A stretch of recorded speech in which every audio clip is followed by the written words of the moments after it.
Bueno, abogado, le agradezco la entrevista y le cuento que este es un proyecto de la Fundación Progresa para generar una mirada integral en aspectos de drogas, salud pública, prevención y control de derechos civiles en la materia.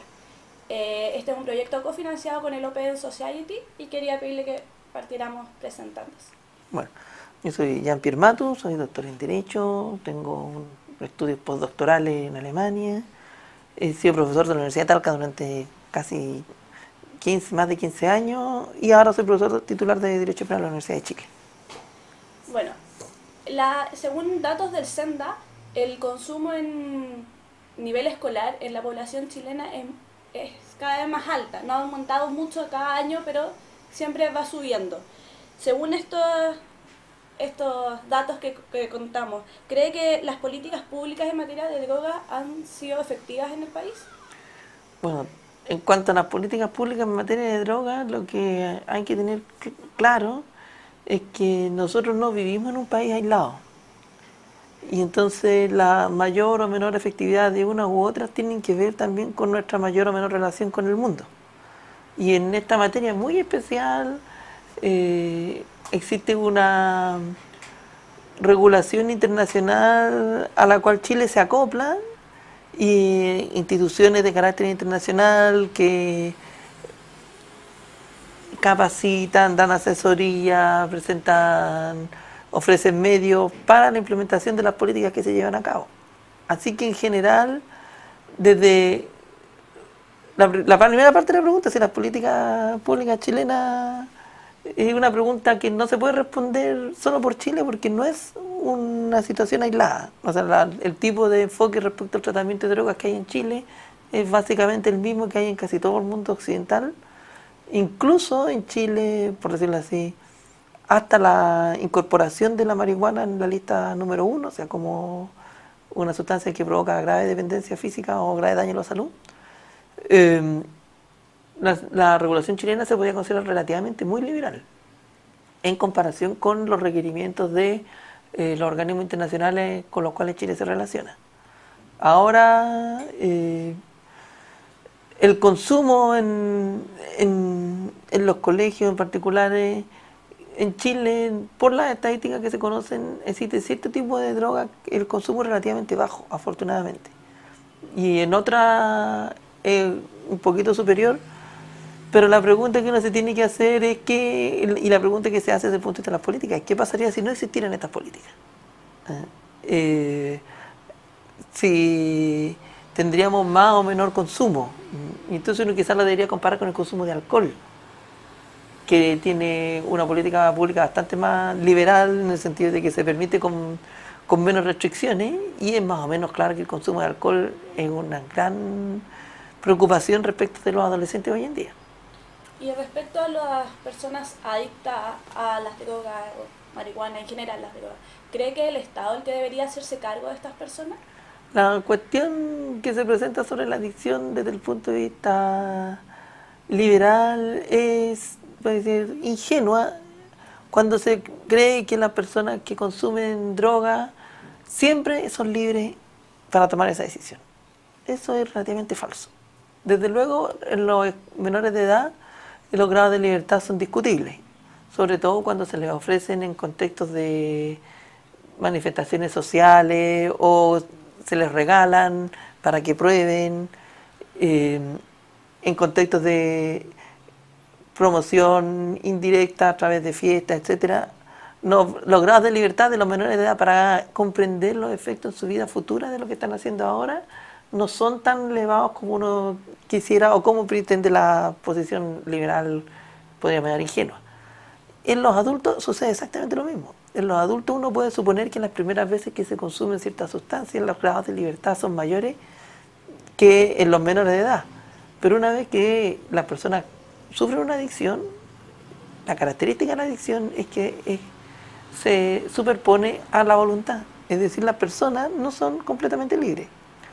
Y de la misma manera en que uno piensa que el Estado se tiene que preocupar de brindar mejor educación, de brindar servicios de salud, de brindar servicios de bienestar, de vivienda, a mí no me parece del todo irrazonable, sino que además necesario que el Estado se preocupe de las personas que han perdido su libertad y que caen en drogadicción, o de las personas que potencialmente pueden perder su libertad a través del consumo de estas sustancias. Que el Estado se haga cargo de ello no es solamente desde el punto de vista político que a mí me interesa, no es una cuestión que pueda quedar entregada al libre mercado o a la libertad personal, que es una manifestación del libre mercado. Y a mí me parece que lamentablemente en la gente progresista y liberal se ha confundido la libertad con las obligaciones del Estado de proteger a sus ciudadanos, cuando los ciudadanos no son enteramente libres, como en este caso, y además padecen adicciones que los pueden llevar a perder sus trabajos, a perder su familia, a sufrir exclusión social, a vivir en la calle. La mayor parte, y esto se aplica no solo a la drogadicción en el sentido cocaína, estas sustancias, sino también al alcoholismo. El Estado realmente no debiera dejar a estas personas abandonadas por un prurito de libertad. Eso es puro neoliberalismo, con otras palabras. Y en materia de penas por porte de marihuana, ¿cree que sería necesario hacer una diferenciación entre los consumidores esporádicos o enfermos y adictos como para optimizar el gasto del Estado? Ya, en cuanto a lo que usted me pregunta sobre la penalización, una cosa es que el Estado se preocupe de las personas que sufren o pueden sufrir adicciones, y otra cosa es cómo se preocupa. Desde el punto de vista social, el Estado se tiene que preocupar de la misma manera que se preocupa de ofrecer salud, o se debiera preocupar de ofrecer salud, educación, vivienda. Desde el punto de vista penal, las respuestas pueden ser variantes. Por ejemplo, para las personas, hay muchas personas que cometen delitos porque son adictas a esta sustancia. Quizás lo mejor que puede hacer el Estado es preocuparse de ellas y ofrecerles un tratamiento para que no sean adictas. No decirles que esto es bueno y que es fantástico por su libertad, sino que realmente esto es malo para usted y los va a llevar a cometer delitos. Y por lo tanto ofrecerle un tratamiento para que salgan de esa adicción. El punto de vista que aquí se sostiene es que no es bueno ser adicto a nada, porque eso te priva de libertad real y te priva de posibilidades vitales. Y por lo tanto el Estado, cuando a través del sistema penal detecta que hay personas que consumen sustancias, debiera ofrecerle tratamiento alternativo a la cárcel para que dejen de consumir. No para que considerarlo completamente libre de responsabilidad, porque si no sería una forma de abandonarlo al libre mercado de los traficantes de esta sustancia. Dentro de los detractores de la despenalización de la marihuana se señala que la liberación, de alguna manera, como decirlo, daría a que se llegara a drogas más duras. ¿Usted está de acuerdo o no con este? Bueno, esa es una cuestión que tiene que ver con las reglas de la economía y que tiene que ver con estudios empíricos o no de la situación. A mí me parece que existen estudios que dan para un lado y para otro desde el punto de vista científico. Yo no creo que en este caso uno tenga que inclinarse necesariamente por un lado o para otro. En el país donde funciona la liberalización, muy controlada la marihuana como en Holanda, no es libre como la gente cree, sino que las personas tienen que ir a ciertos lugares donde se permite, etcétera, y solamente en esos lugares, pero tampoco se puede andar transportando de un lado para otro, es una sustancia controlada, donde se permite efectivamente que la gente en los lugares donde la sustancia controlada funcione.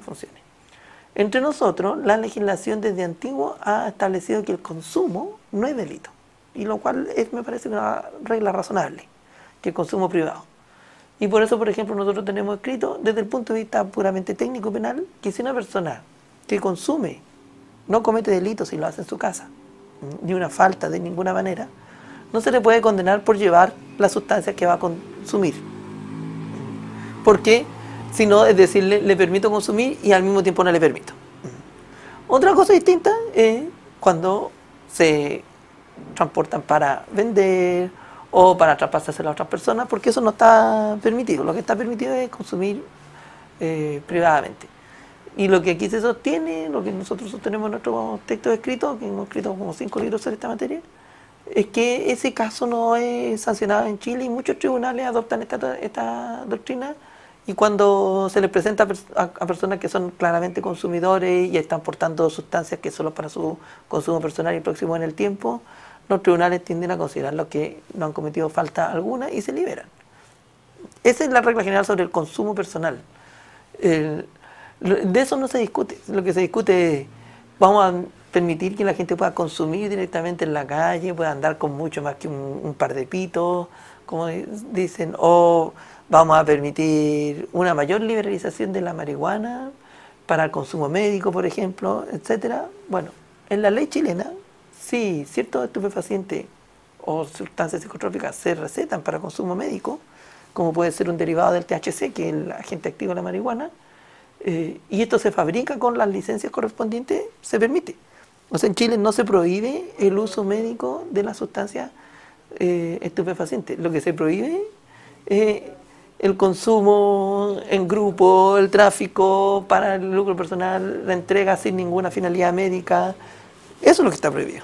Usted en el seminario dijo que podría existir una liberación de la marihuana acá como en una especie de coffee shop como existía, y a partir de eso hacer un control del consumo. Sí. ¿Cree que se puede implantar eso en la sociedad chilena actual?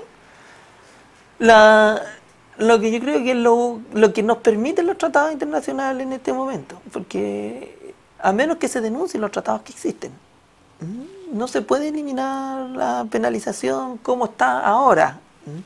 Lo que sí se puede hacer es, por ejemplo, en el gobierno anterior, la marihuana, la única razón por la cual en Chile existen penas diferenciadas para drogas que causan mayor daño a la salud o mayor grado de adicción y otras que no, era para comprender en las que no a la marihuana, que es la droga blanda, por decirlo así, común. Sin dejar de penalizarla, por lo menos por una pena más baja, atendía a su menor gravedad en el sentido de menor potencialidad adictiva o de menor daño a las personas. En el gobierno anterior se decidió que esa sustancia debería considerarse tan adictiva o tan grave como la cocaína. Yo creo que ese fue un error. Eso se puede devolver, o sea, uno puede volver a considerarla como una droga blanda. Y al mismo tiempo, dado que Holanda es también suscriptor de estos tratados y ha logrado defender la posición de los coffee shops, yo creo que es posible establecer coffee shops para las personas que quieran divertirse con la marihuana, y en el evento de que de esta manera se les pueda no solo ofrecer una sustancia más o menos controlada y segura, que tenga algún respaldo o alguna revisión sanitaria, sino que al mismo tiempo uno pudiera, por decirlo así, ofrecerle a las personas que se encuentran, que van a esos lugares, que ya saben quiénes son, algunos tratamientos que si quieren dejen de consumir esa sustancia. Pero eso supone asumir que el consumo en los coffee shops sería equivalente a ir a tomarse un trago en un bar. Y naturalmente las reglas que tienen que ver con no conducir en estado de ebriedad tendrían que aplicarse, y de hecho también se aplican a no conducir bajo los efectos de esta sustancia. Pero sería un tratamiento similar al del alcohol, la sustancia controlada sanitariamente y ofreciéndole a las personas que visitan estos lugares, no directamente ahí, porque sería como una cosa absurda, pero sí, a través de alguna institución del Estado, ofrecerles siempre la posibilidad de no consumir de manera compulsiva o en realidad no volverse adicto a estas sustancias o a otras de mayor gravedad. ¿Y cree que es comparativo el daño social de una droga legal como el alcohol con la marihuana? Bueno, de nuevo para eso hay miles de estudios, unos que dicen que sí, otros que dicen que no. Y la cuestión no tiene que ver en Chile con lo que uno piense particular, de nuevo yo le insisto.